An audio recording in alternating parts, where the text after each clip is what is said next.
Okay, subject to this one, prelapse. This came up because on New Year's Eve I was talking about a friend of mine, a sober community that essentially passed from over drinking. And I was kind of giving a thought of how often New Year's Eve for many can be thinking it's going to be their last hurrah and they'll quit on January 1st. But how your last hurrah can truly be your last. So prelapse is defined as the period of time leading up to a potential relapse.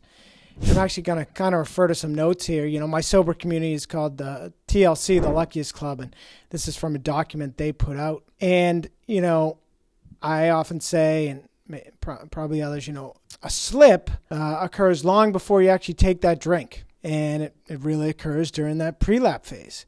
Prelapse for me is not doing hard things sober. I'm at almost coming up on 10 months and going on infinity, but I still have to do hard things every day to keep myself strong, to fortify myself, which was my word of the year last year. I'm renewing it for this year. Strengthen myself against attacks, both mental and physical. In this case, from the voice. That voice that compels us to drink, it pounces on weakness. Every day we don't drink, it gets weaker, we get stronger, but it's always there. It shrivels up, it's a parasite, it needs alcohol, but it's always there. So, prelapse, the key to prelapse is to identify those behaviors early on so you can redirect before a full relapse occurs and you take that drink. So, and before you allow glutamate, which I've learned is the executive assistant dopamine that searches through all the files to find out times when every time that alcohol ever worked for you, and it's going to try to give you permission to drink. And once you have that permission, willpower's out the window. So, some of the common behaviors of prelapse to look out for: isolation, withdrawal from social activities and support systems, especially, if you're in a sober community, isolating from that. Sadly, I know a friend who got basically thrown out of a sober community. They're a little temperamental. They watch a little too closely about worrying, about what people say as far as triggering others, and sometimes go overboard. And she unfortunately was removed from the community and hadn't found a new one, and told me recently she had slipped for several days. And, my thought right away was, it's because she wasn't in community. And then she immediately said that after. So very important to stay connected. The next one, negative thinking, self-doubt, pessimism, feeling of worthlessness is so key. Your mind believes what you tell it. So you've got to stay positive no matter what. And for me, that's also by doing hard things sober, making myself proud every day. And I've spoken a lot about that on previous calls, things you can do, all part of the work. Testing boundaries, which goes hand in hand with ignoring triggers as well. So environments and people, first, environments where alcohol is readily available, or associating with individuals who encourage substance use. In the case of boundaries, friends who just don't get that you're trying to quit or that you have quit, and then triggering, locations or people as well. If you find yourself around those or pushing the limits, I love to talk about go outside your comfort zone in sobriety, but stay within your strength zone. So if you find yourself pushing the limits of your strength zone, that's something that can happen again during that prelapse phase. And you only have so much willpower. You can eventually can get depleted. So if you continually pushing that and having a white knuckle through situations, eventually you just get mentally exhausted, and that leaves you even more vulnerable for the voice. Another one is lack of self-care. That is a big one. I know I'm never going to drink again. I still attend 2 to 3 sobriety calls a day and try to share on at least one. So they say, when individuals fail to prioritize their physical and emotional well-being, they may turn to drink for coping. I've done that as well. Lately, I've been just so behind due to my procrastination. I've been neglecting exercise and the gym, kind of hand in hand, but exercise to me means cardio, which is even more important mentally. So when I start to neglect those kind of things, I can tend to feel a little drinky. And then the last one is, increasing symptoms of anxiety or depression. You feel those things coming on. You got to do whatever it takes to address those. And if it's clinical, if it's ongoing, you got to see a professional. Maybe get on prescriptions. There's times, let's face it, a lot of us resist medications, prescriptions, etc. But there's times it might be necessary.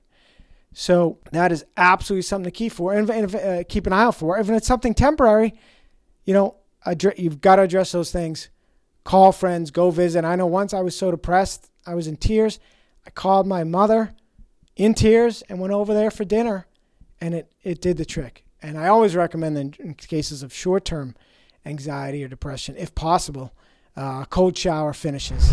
First of all, just taking a shower changes your nervous system, and a cold shower finish is always a key. So those are really, symptoms of prelapse. And then, quickly on the keys to, overcoming them. Awareness is the key to solving everything, or the first step to solving anything. Building support, going to meetings. If you don't have a sober community, you should join one. You're not going to join them for whatever reason. You've still got to find support in other ways, friends, family, whatever. But you've got to reach out, in times when you're feeling down. Developing coping skills. That's all part of the work. Hopefully you're already doing if you're already sober. But again, if you tend to slack on that can lead to, prelapse phase. And overcoming and trying to prevent prelapse is by ongoing therapy, coaching, sharing are all things I do to help prevent prelapse as well. And they're hard things. So those count as doing hard things sober as well, which keeps me out of the prelapse phase. And then a couple last ones, creating a plan to manage cravings, avoid triggers, and seeking support. I've talked about that in the past. I went to my college reunion last year. I talked to my coach, my therapist, my accountability partner, and I had a plan for when I was going to walk in that door and throughout the night. And I needed it. And I've done that for other things, like a buddy's 40th birthday party recently. There's an open bar. And then self-compassion is another key way. Practicing self-compassion and forgiveness is key. Rather than beating yourself up, which brings on all those other things, anxiety, depression, etc. You got to recognize that the recovery is a journey with ups and downs. And I've realized that too many times. I've heard say you can never be too high or never be too low, or you never want to be. Not only too light, you never want to be too high either.